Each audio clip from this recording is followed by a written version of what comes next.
Can the Saints afford to trade for Davante Adams? Can they afford not to? But let's take a look at both sides of that issue. I'm Tim. Let's talk Saints. So, I mean, basically, where you got to start the conversation off is literally, can the Saints afford it? Considering our perpetual cap issues and how much money you're talking about that it's going to cost you to bring him in. And oddly enough, when I first started looking into this, I was immediately like, nope, too expensive. There's no way we can afford him. But actually, um, the big numbers on his contract, that's over $70 million in 36 million in 2025, and then again in 2026. None of that's guaranteed. Um, so the guaranteed money that the cash he basically has left on his contract as of today it is 13.5 million roughly. And we're gonna have a conversation on a second on about these numbers. And that's coming straight from Spotrac. I think it's mostly accurate. And then if you go look at over the cap where they get into a little bit of details on the contract, it's basically 968,000 per week in guaranteed salary, slightly less than a million. And if this trade were to happen, I'm pretty sure it's not going to happen this week. So you can kick almost another million. So it'd be probably somewhere around 12.6 next week instead of 13.5. And it trickles all the way down to the deadline at the trade deadline. It would, if you wanted to wait that long, which I think is week 9, is 8.6. Now, in addition to that, he's got bonuses, which not a lot of people have mentioned, but over the cap did, going, well, yeah, he's got basically a $500,000, 500K per game day roster bonus. So, there's that. And then 1.25 million in annual Pro Bowl incentives. So, you got some bonuses hanging out there that would likely kick in. You'd like to have them kick in, which means you're getting something for your money. And without knowing the specifics of the contract, do not know if that's included in, and I don't think it would be, that guarantee they're talking about. I think that's just straight salary.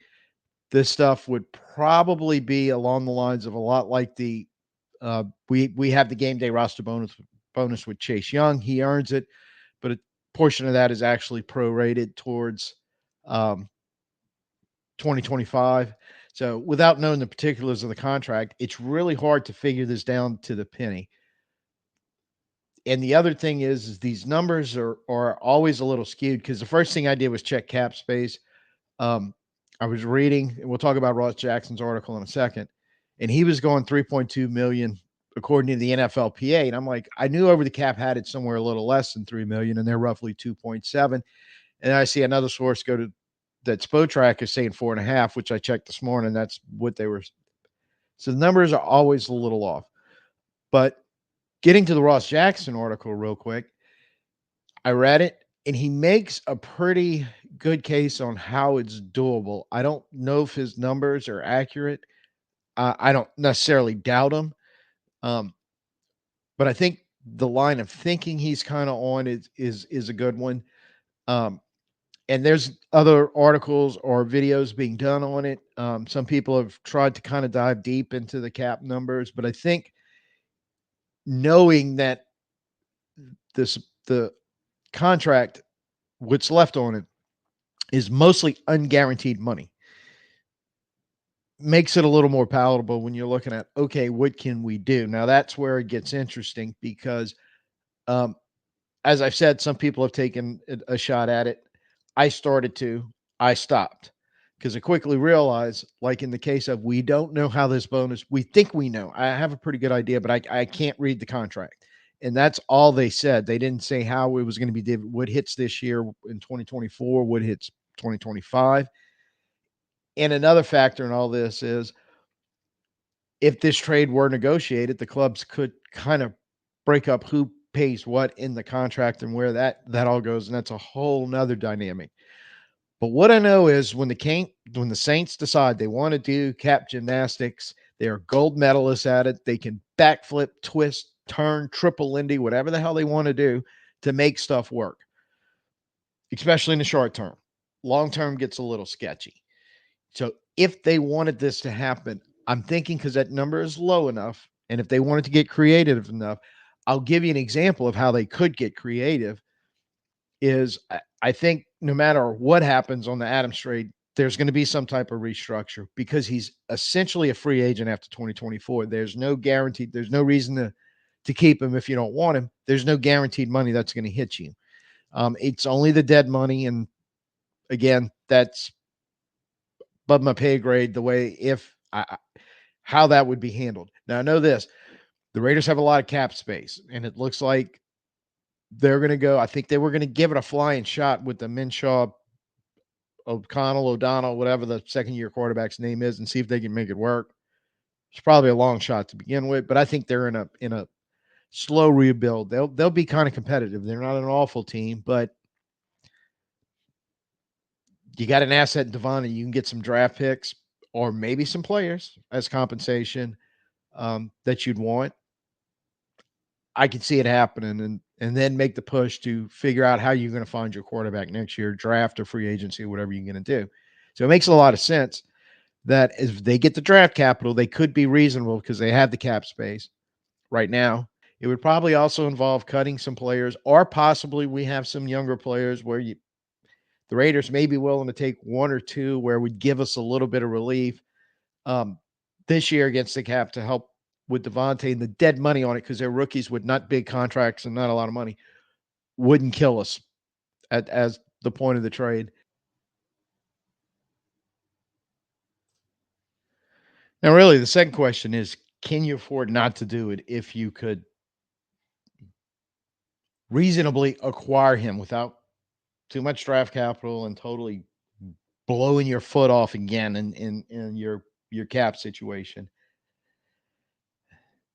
Could be tough, but there is a way it could be done. If you can get that part covered, I'm in the kind of the hell yes category. You may have to do this, knowing you might only have him for 13 games. You won't have him this game. And full disclosure, he does have a hamstring issue going on right now, and he may not even play this weekend coming up. So that would knock it down to 12 games. What are you really going to get out of him? That's a harder question to ask. But if you want to assume, yeah, we can get games down, especially down the stretch when we're really going to need it. It's probably not going to be any type of short term help. Maybe it's worth it.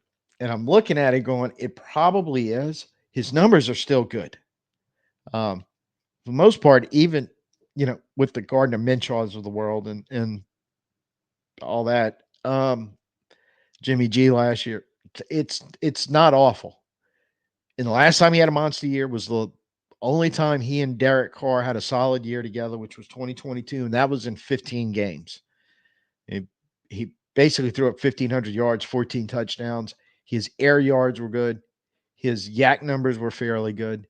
And I think that's two important points because he's a little bigger receiver than what we currently have. He's 6'1", not exactly height wise, but at 215. And he can still run from what I've seen. And he can definitely still catch the ball. And he would fit right in with the receiving core where there's a couple of things going on right now. And the first one is, for the most part, we don't drop passes. Knock on wood. I hope that doesn't start just because I said it out loud. And our receivers do, especially Olave. You see a lot of advanced metrics right now where he's leading the league or top of the league and being able to get open. And he's catching the ball when he does, when Carr can get it there to him. He would fit in with that. And this is kind of the important thing. When you go 11 personnel, you would actually have 3 receivers that you could use at multiple levels. She try to break the top off. Olave's good in the intermediate, and Davante rather can do a lot of good stuff all over the place. He's probably declining, but he's still a very good receiver with a hamstring. Again, full disclosure. So with Taysom getting banged up, and we don't know where we're going to get him back or how much we can really use him. He's 34 and he's taken a lot of abuse already this year. One of the things is Can't say this enough. How much chaos it causes when Taysom Hill is running onto the field and getting in the huddle, because it is no longer um, game of football has evolved. The offense is no longer 3 yards in a cloud of dust, obviously, and it's involving more and more into faster pace and trying to get the defense is involved because they're no longer just lining up and playing everything straight man to man, straight zone, straight 4-3, straight 3-4. Um, our 11 starters suck up anywhere from 90 to 100% of the snaps. Only when they really need a breather or somebody gets hurt is anybody coming off the bench. And that sounds like old timey wimey football, but if you want to stop and think about it, that was going on as late as 2009, 2010. World has changed. Now there's just like their specialty offensive, their specialty defense. They run groups in and out. They change a lot of stuff. So a lot of things are going on. And we were hoping, I think, one of our young guys, I think all along we knew Cedric Wilson was technically the fourth or possibly fifth receiver. He was the veteran guy. You need it because everybody else was 3 years or less on your roster. Davante could assume that role if he wants a leadership mantle, which I would hope he would be if he shows up here. So that helps you there. But the rest of them is you thought one of them would have stepped up by now and got in that third receiver role, which we really need when Taysom's out to operate in 11 personnel. Because when we're operating in 11 personnel, a lot of times to protect our tackles and our offensive line, we're running 3-man routes. Mason Tipton's caught a couple balls. Other than that, not a lot going on in that third receiver spot. So he immediately shows up and makes that set better. And you may have to go to that set more because, again, defenses have gotten smart and we're going to keep seeing more and more versions. We handled it pretty well against Atlanta when they did it. Three-man fronts with pressure, 4-man front, 5-man, 6-man, all pressure, all going to try to stop the run. A lot of times working outside to in because they're really scared of Alvin getting in the stretch zone or the wide zone. We saw that the first 2 weeks with what he could do, but he's running well on the inside, gives them problems, right? But the defense behind him, the secondary and any mid-level defenders like corner, linebacker, or something that ain't going, is sitting back there, and it's a lot of shell coverage. It's a lot of just played on the sticks. If it's 1st and 10 and they're reading pass because everybody up there is playing run, we're just going to sit at the sticks. They catch it. We're going to tackle them before they can get anywhere. When you add that third receiver, it makes it much harder to do that. And if you keep the running game going like we were able to get it back against Atlanta, you can get them out of that. When you can get them out of that, that's when Shaheed becomes deadly dangerous, especially if you can protect for Carr. And one of the ways they're going to have to start defending that is get guys off the line. Because in summation, I think we may be on the verge of doing what we don't want to do, but we're going to probably have to throw a little more and earlier, use the passing game, take the Rams, Sean McVay, what he likes to do. We're going to use our passing game to open up our running game. Just a guess, but if your plans are along that lines, yeah, you need to add somebody like Davante Adams to the mix. The other thing is, and this is what I'm going to end it on, why I think this is a good idea. Based on the last 2 weeks, and in the last video, we talked about that, obviously, and the Green Bay game last year, the Tampa Bay game the year before. I saw Nick Underhill on the T-Bob and Hester morning show. He said he wasn't confirmed, so I'm not going to throw the number out there, but I think he's on target because he went back several years, and we're looking at what's the Saints record. I think he said 2.5 minutes left to go in the game, up 6 points or less. And it was well below 500, especially, he said lately. I'm assuming he was the DA era, maybe, and the end of Sean, because we did have some.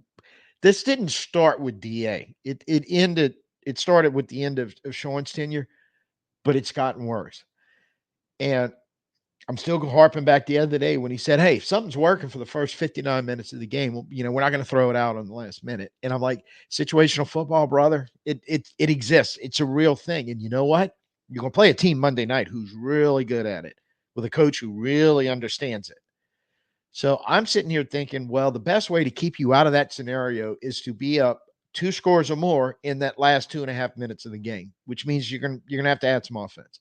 Now, this is throwing out all the madness and giveaway and stupidity we do during the course of a game to give a game away. Um, this is sans that. This is let's assume we get back to like we were the first 2 weeks when we weren't doing that and playing a real game of football the way it's supposed to be played and not the dumb way. Um, you're going to get into more games like you had. There's going to be more teams around the NFL getting into the flow of the season, so to speak. Some teams that didn't do a lot of work like we did I should say the off season, but specifically in training camp and preseason games. So they're kind of limping in slow. We kind of came out hot. We I've said this before, and it's you can see it around the NFL for the last couple of years. 17 game season, they're like, we can kind of ease into the season. I think the Saints tried this actually the last couple of years and get ready and get going and then go on a big run into the playoffs on a hot streak. And some teams have actually pulled that off. So I think, again, weeks 4, week 5, week 6, that's when everything kind of settles out. And then you really know who the teams are that are going in this direction, who the teams are that are going in this direction, and where the Saints normally are, the teams that just can't float up and down and can't decide to suck and they can't decide to be good. So tying Davante Adams into this, one of our big glaring weaknesses that keeps coming up that it's going to be hard to fix because our coach apparently refuses to acknowledge it is that play in the last 2 minutes on some defensive calls, on some defensive stuff. You know, um, take it out of his hands by scoring more points and building a better offense.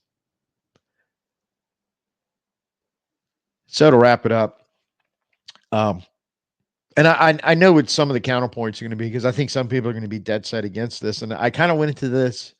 Yeah, I was too, but I'm like the possibilities could be there to pull it off and not kill yourself.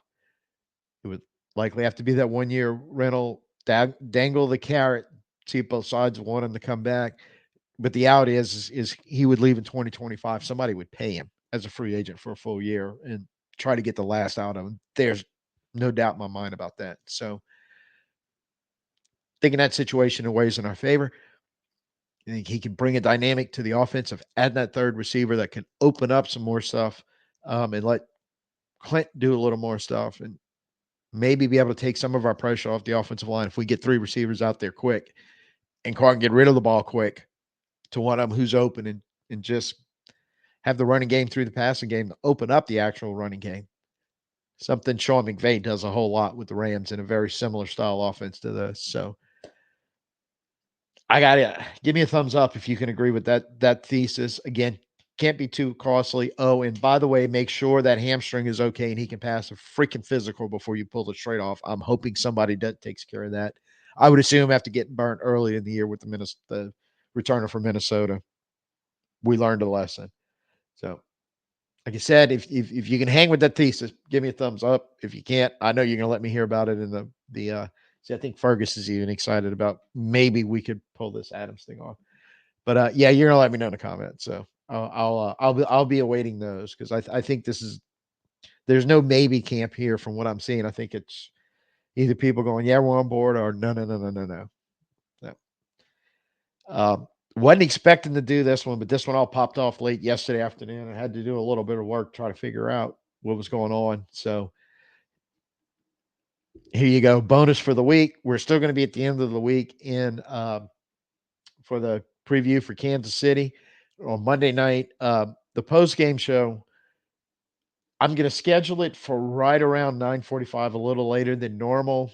The game probably won't be over, but from there, at that point, I'm hoping I can figure out about when it would end. push the time back.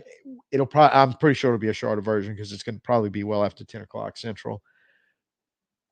We'll do what we can do then. And yeah, hopefully it's a lot of screaming and hollering and hoot at because we went in the Arrowhead and pulled the big upset. So till I see you for the preview show, I'm Tim. Peace out. Hoot at.